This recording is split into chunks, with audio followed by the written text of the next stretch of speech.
नमस्कार दोस्तों, मैं हूं राकेश और आप देख रहे हैं गो टू ऑनलाइन। तो एक भाई ने कमेंट किया था कि एक से ज़्यादा अकाउंट रखने पर क्या नुकसान है।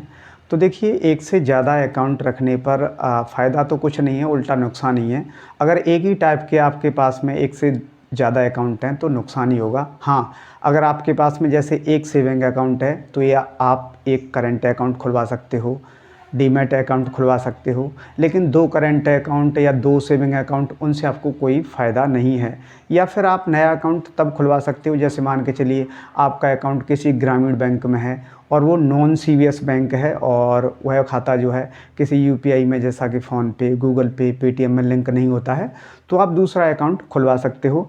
अगर आपके पास में ऑलरेडी सीवीएस बैंक का सेविंग अकाउंट है तो फिर आपको दूसरा सेविंग अकाउंट खुलवाने की ज़रूरत नहीं है और आप उसमें बहुत सारा पैसा जमा कर सकते हो। आप क्या, पूरे परिवार के सदस्य मिल कर के सेविंग अकाउंट को नहीं भर सकते। तो अगर आपके पास में सेविंग अकाउंट है तो आप दूसरा खुलवाना चाहते हो तो आप करंट अकाउंट खुलवा सकते हो। अगर आप बिजनेस के लिए खुलवा रहे हो, डीमैट अकाउंट खुलवा सकते हो, लेकिन सेविंग अकाउंट खुलवाने से कोई फ़ायदा नहीं है, क्योंकि फिर आपको नुकसान ही है। तो कौन कौन से नुकसान हैं वो इस वीडियो के अंदर मैं आपको बताने वाला हूं। तो वीडियो शुरू करने से पहले मेरी आपसे रिक्वेस्ट है, अगर आप हमारे चैनल पर पहली बार आए हो तो वीडियो के नीचे आपको लाल रंग में सब्सक्राइब बटन दिख रहा होगा, उसको दबा करके हमारे चैनल को सब्सक्राइब कर लें और साथ ही साथ बेल आइकन को ऑल पर सेलेक्ट कर लें ताकि हर वीडियो का नोटिफिकेशन आपको मिलता रहे।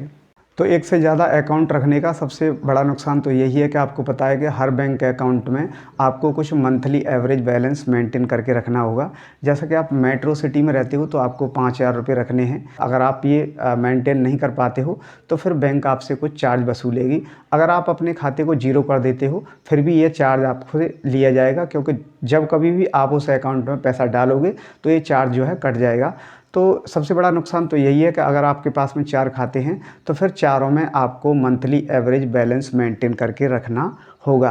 अगर आप नहीं रख पाते हो तो भी आपको चार्ज देना है। दूसरा नुकसान ये है कि अगर आपके पास में मल्टीपल अकाउंट हैं तो फिर आपके पास में सारे बैंक अकाउंट के एटीएम हैं तो सारे एटीएम का चार्ज भी कटेगा, एसएमएस भी चार्ज कटेगा और भी छोटे मोटे कई चार्जेस होते हैं जो आप पर लगेंगे, तो उससे नुकसान ही है। तीसरा नुकसान ये है कि अगर आप आईटीआर फाइल भरते हो तो आईटीआर फाइल भरते समय हमें ट्रांजैक्शन डिटेल वहाँ पर भरनी होती है। अगर आपके पास में एक से ज़्यादा अकाउंट होंगे तो वहाँ पर आपको ट्रांजैक्शन डिटेल भरने में काफ़ी परेशानी होगी। चौथी बात करें तो जैसे मान के चलिए एक से ज़्यादा बैंक अकाउंट हैं तो आप नेट बैंकिंग या यूपीआई यूज़ करते हो तो सभी बैंकों का यूपीआई पिन याद रखना या net banking user ID password याद रखना काफ़ी मुश्किल होता है। हम कंफ्यूज हो जाते हैं कि किस बैंक का यूपीआई पिन क्या है, किस बैंक का यूज़र नेम और पासवर्ड क्या है।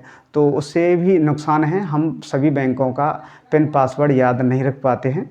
अगले नुकसान की बात करें तो जो डीबीटी का फंडा होता है वो उसमें बड़ा व्यवधान पैदा करता है।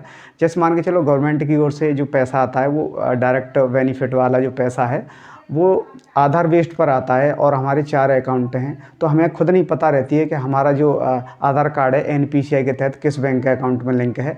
और किसी डीबीटी के लिए हमने आवेदन किया और बैंक अकाउंट हमने कोई सा लगाया और हमारा पैसा किसी दूसरे अकाउंट में चला गया तो वहाँ पर भी हमें दिक्कत होती है। तो इस वजह से मेरा सजेशन यही है कि अगर आपके पास में एक बैंक अकाउंट है तो वही काफ़ी है।